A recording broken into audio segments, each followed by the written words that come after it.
चला मंडळी, आज पाहूया झटपट आणि चटपटीत अशी होणारी ढबूची भाजी।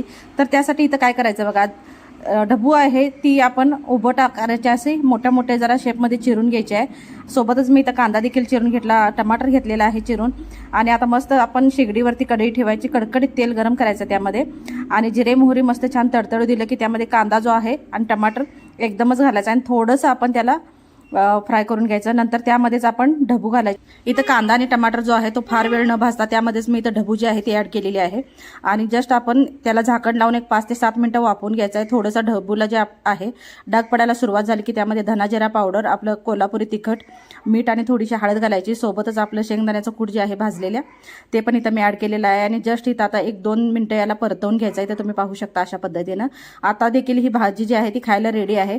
पण जर तुम्हाला जास्त जर शिजवायचं असेल तर अर्धी वाटी पाणी घालायचं आणि झाकण लावून एक 5 मिनिटं शिजवून घ्यायचं आणि आपली भाजी जी आहे तयार। तुम्ही देखील अशा पद्धतीने ट्राय करा आणि सबस्क्राइब करा।